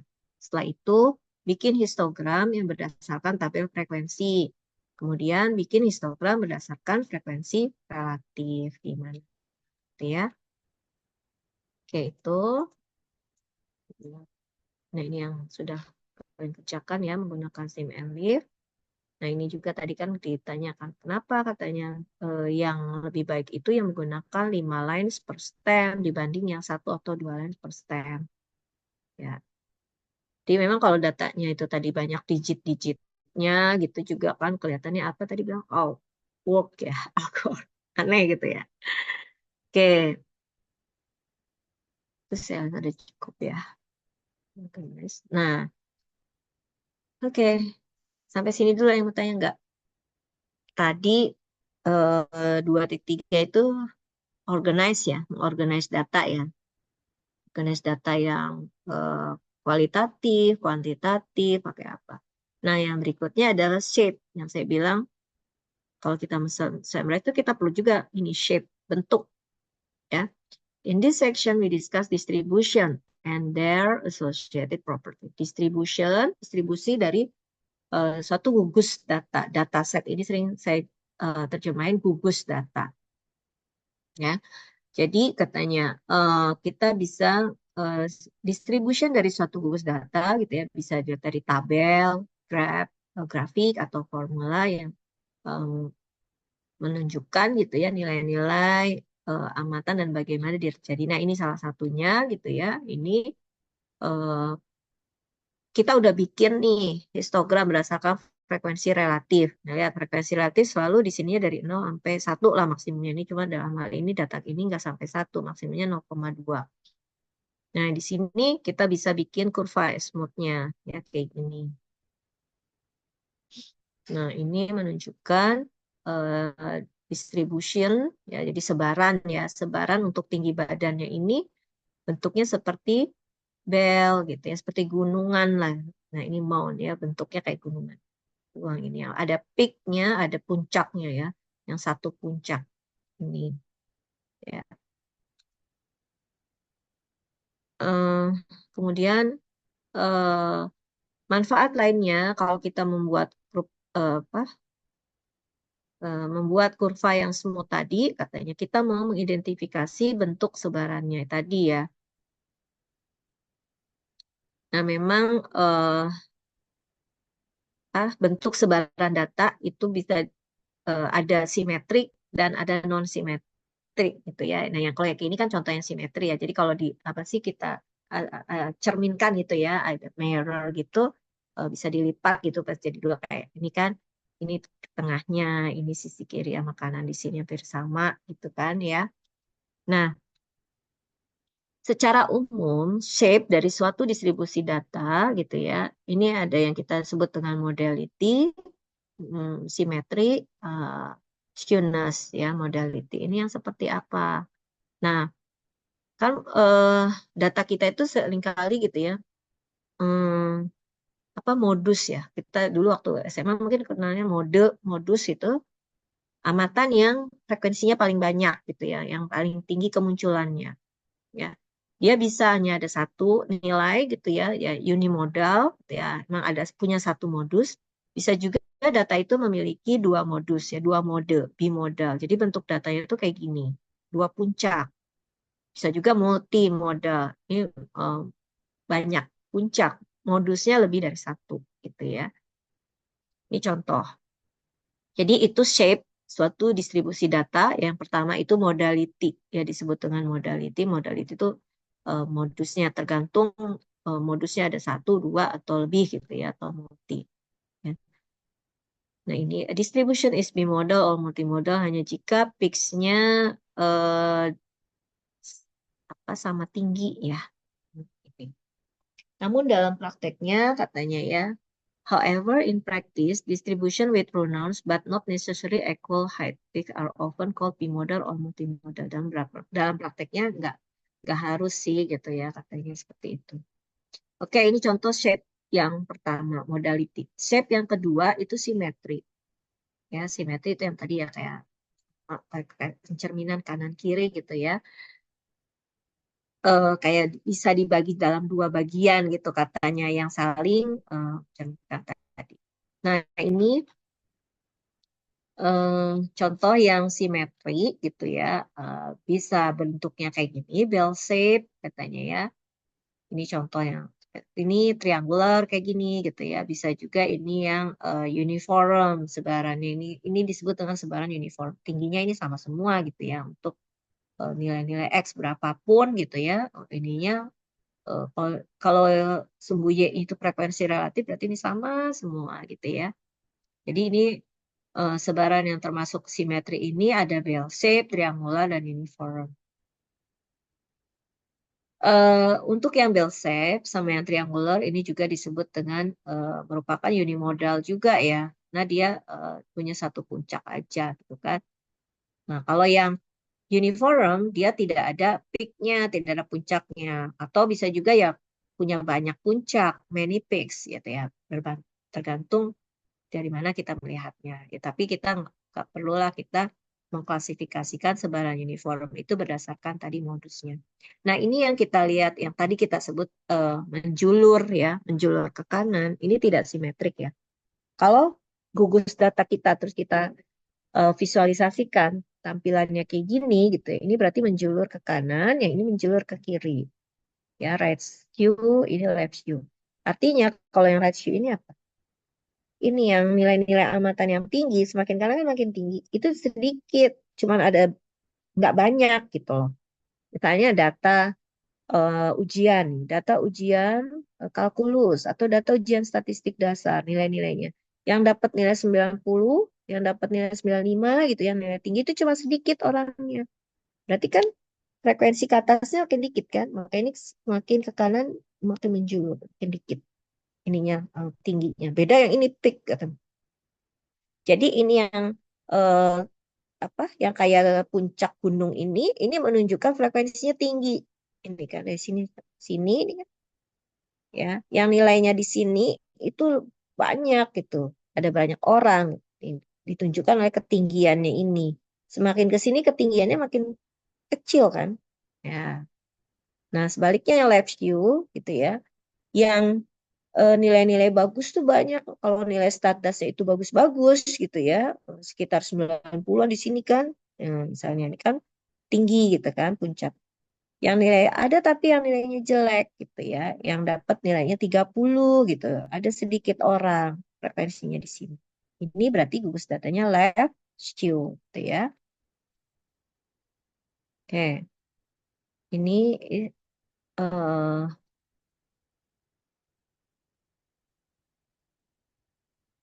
selanjutnya.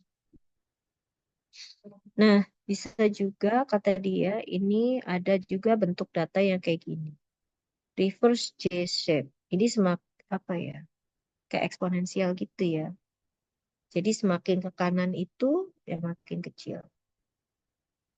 Sebentar ya, ini ada.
Eh, Ibu izin, Ya, sepertinya nggak ada suara.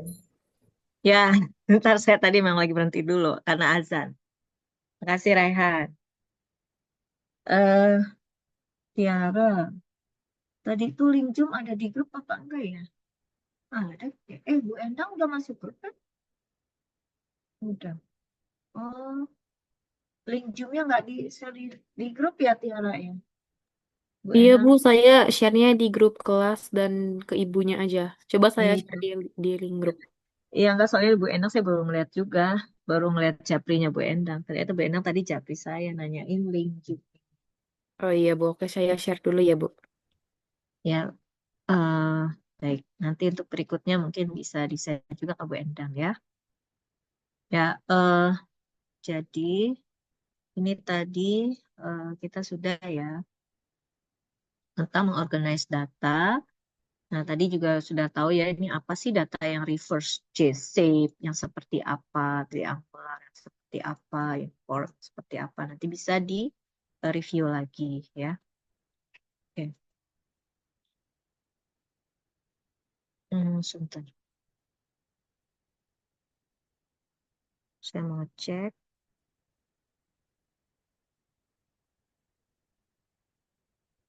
Oke.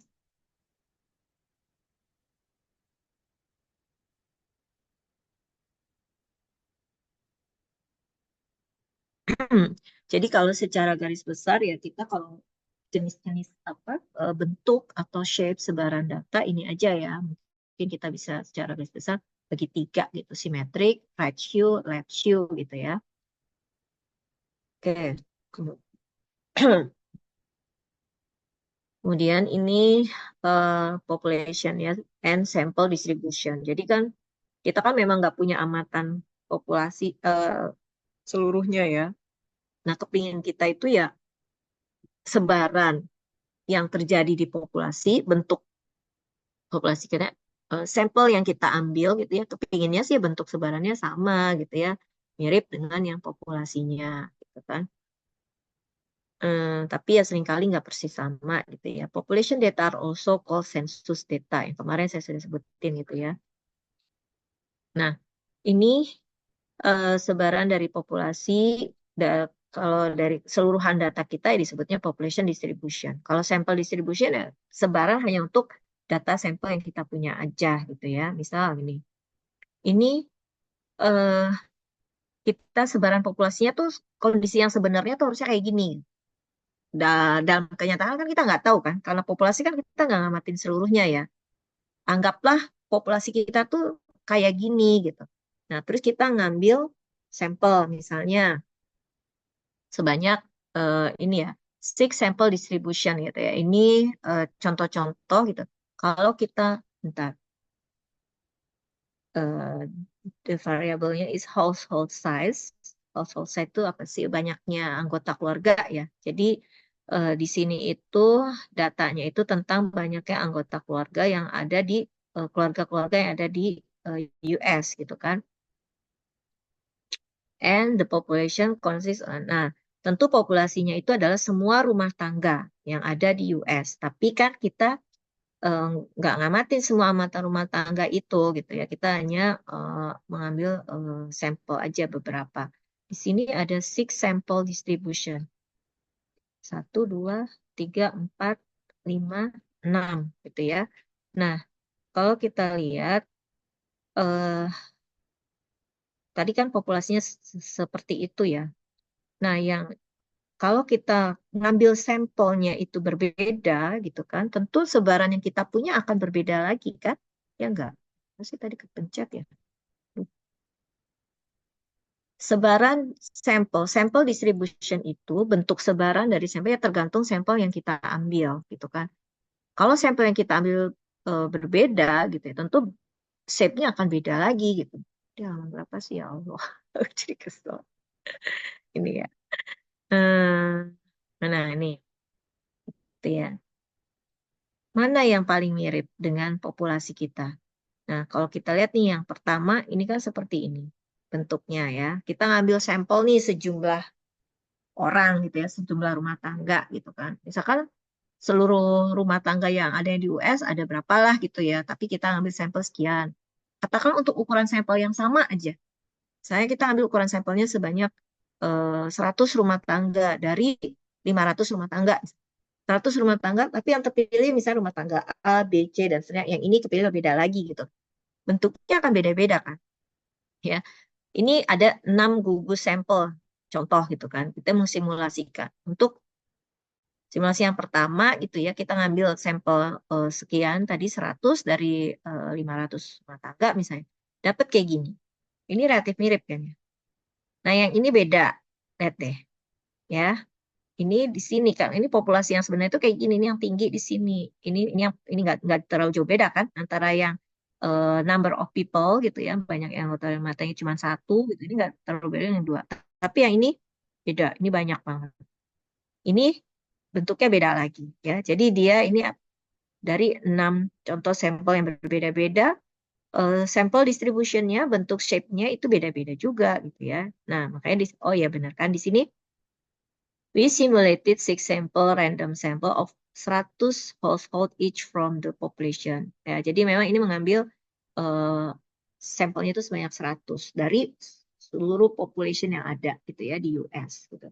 Dapat tadi beda-beda gitu kan ya. Compare the six ya sampel in 216B ini masing-masing dengan yang sebaran populasinya ya.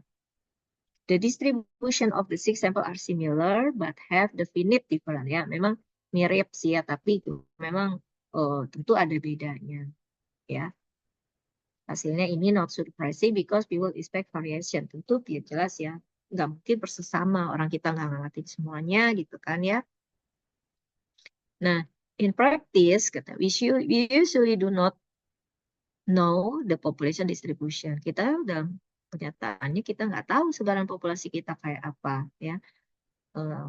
Nah, tapi katanya ya kita dapat menggunakan sebaran yang ada di berdasarkan simple random sample. Ya, kalau kita ngambil sampel, contohnya itu dengan menggunakan simple random sampling, kita contoh penarikan contoh acak sederhana. Ya, ini dari population kita ambil sampel secara random aja gitu ya. Nah, kita akan jadi berdasarkan sampel itu kita akan memiliki gambaran populasi kita itu sebarannya seperti apa gitu ya. Ya memang kalau kita ngambil sampel itu menggunakan simple random sampling katanya ya nanti bentuk sebaran sampel tersebut, sampel distributionnya itu secara aproksimasi akan menyerupai population distributionnya gitu ya. Semakin besar ukuran sampel, tentu bentuk sebarannya yang semakin menyerupai populasinya gitu ya. Kalau tadi misalnya dari 500 gitu ya, 500 rumah tangga yang ada, kita ngambil sampel 100 gitu ya, kita coba. Terus ambil gambar kan tadi ya, sebarannya seperti apa. Nah, kalau dari 500 terus sampelnya diambil 300, ya makin menyerupai bentuknya, menyerupai population distribution-nya. Gitu ya. Oke. Sampai sini mau tanya dulu nggak? Nggak ada ya. Oke, saya mau tanya ini.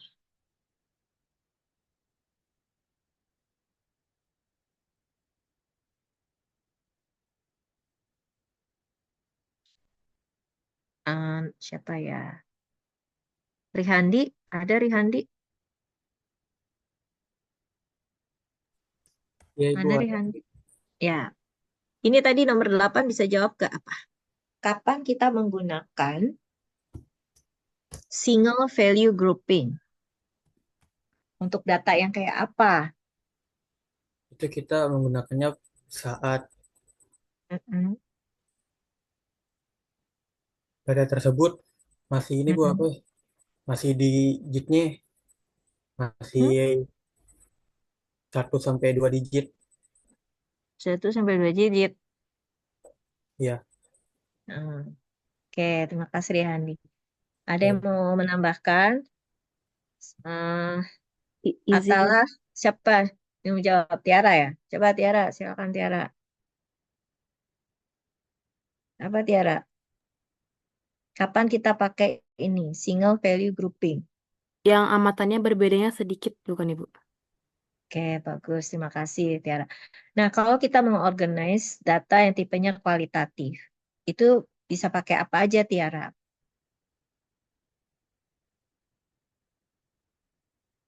Data kita tipenya kualitatif.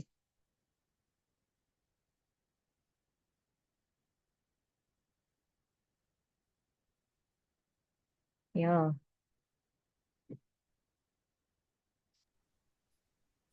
Izin Bu kayak sama bro. ya Rehan lagi, apa Rehan? Eh, Single group bukan sih Bu, sama kayak yang kalau itu. Oke, single value group tadi. Iya Bu. Datanya kualitatif loh, saya ngomong kualitatif, kategori. Ingatnya tadi pakai apa? Yang tadi Ya, ada siapa? banyak itu ya, Bu? Iya, yang tadi Partai Republik, Demokrat, itu kan kualitatif. Nah, Mm-mm. kita mau mengorganize-nya bisa pakai apa aja tuh kalau datanya kualitatif. Eh, Ibu izin menjawab. Arifin, ya silakan Ya, Arifin. Apa Arifin? frekuensi bukan Ibu. Ya, tabel ya, Ya, tabel frekuensi. frekuensi distribution. Terus, ya Eh, selain tabel frekuensi, pakai apa lagi? apa pie chart. Iya, bagus, pie chart. Terus, apa lagi? Diagram Hah? batang bukan Bu. Nah, iya bagus ya. Kasih Arifin. Jadi bisa pakai tabel frekuensi, bisa juga pakai tabel frekuensi relatif ya tadi ya relatif frekuensi, ada frekuensi gitu kan ada gitu. Terus tadi bar chart ya, bar chart, pie chart. Oke, bagus ya. Kalau bentar, kalau kuantitatif, saya mau coba.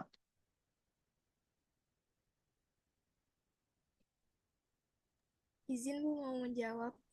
Ya, Sapina. Gimana Sapina? Kalau Kalau kuantitatif gimana?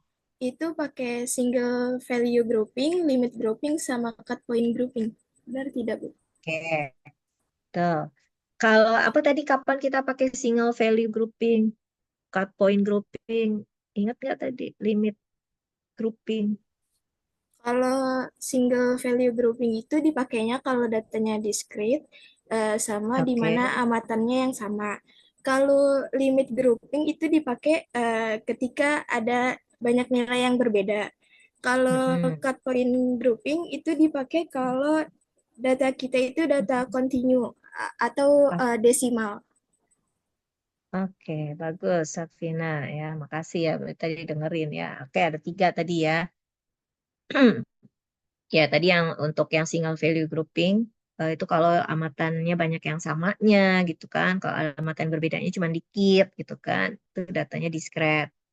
Sama yang tadi apa eh, single value limit itu sama aja ya. Tapi kalau limit grouping itu tadi kalau data yang distinct itu banyak gitu ya. Tapi kalau yang cut point itu kalau yang continue datanya ya. Oke. Terus selain yang itu tadi bisa pakai apa lagi kalau kuantitatif divisualisasikannya? Selainnya saya minta Rafa deh. Rafa mana Rafa? Saya Bu, Kalau data ya apa aja? Kalau data kuantitatif. program dot Ya, analysis, Dot, terus apa lagi? analysis. Steam and Live. Oke, ya. Terus kalau Steam and Live itu tadi memiliki keterbatasan. Apa keterbatasannya? Dia nggak bisa, bentar, digitnya itu terlalu banyak atau Mhm. Mhm. Terus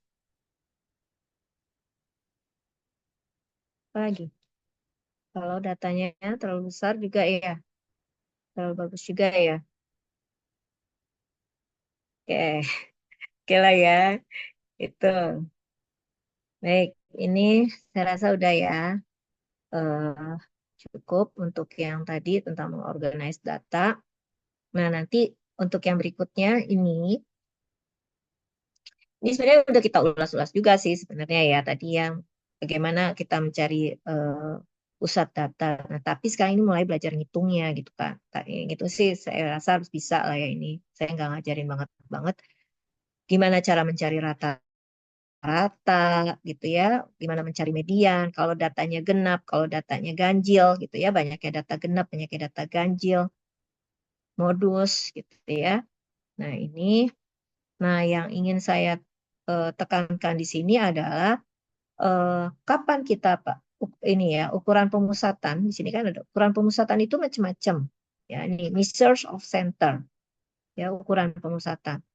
Mengukur pusat datanya ini bisa pakai apa aja katanya. Ada min, median, dan modus, gitu ya, mode. Nah, kapan itu pakai min, median itu. Nah, ini kan itu yang harus kalian perhatikan itu. Min sama median itu kalau datanya kuantitatif katanya ya. Nah, kalau datanya kualitatif ya kita nggak bisa pakai min dan median ini. Paling yang kita pakai itu kalau untuk datanya kategorik itu pakainya modus gitu ya. Kayak tadi Partai Republik itu mau dicari rata-ratanya kan nggak bisa ya. Republik, Demokrat. Paling yang kita cari yang paling banyak itu yang mana gitu, partai apa gitu. Berarti kan itu kan pakai mode kan. Nah, jadi kalau data kualitatif ukuran pemusatan data, measure of center-nya itu pakainya mode. Ya, ini perhatikan ukuran pemusatan data, measure of center data itu ada min, median dan mode. Ya, min dan mode, min dan median itu dipakai untuk data kuantitatif, mode dipakai untuk data kualitatif. Nah, bagaimana mengukur min? Ini mungkin di SMA sudah tinggal ini dijumlahkan, dibagi gitu kan ya. Nanti dicoba juga kalau di R gitu ya, gimana? Kita masukin datanya, coba import data dari Excel gitu, terus bagaimana mencari minnya ya. Kemudian median. Sama ya, median udah di SMA saya rasa sudah lah ya, modus juga sudah bisa. Nah, ini nanti yang perlu kalian perhatikan ya, apa perbedaannya karakteristik dari min, median, dan modusnya ya. Comparison the mean sini. Min itu sangat sensitif kalau ada amatan outlier yang sangat besar atau sangat kecil. Ini ya.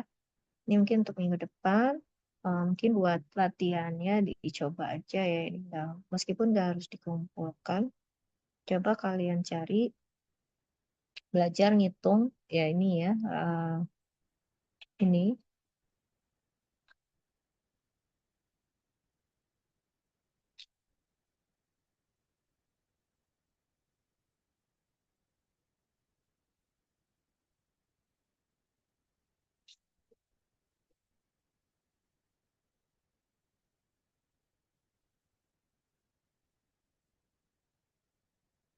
sudah terbesar ya.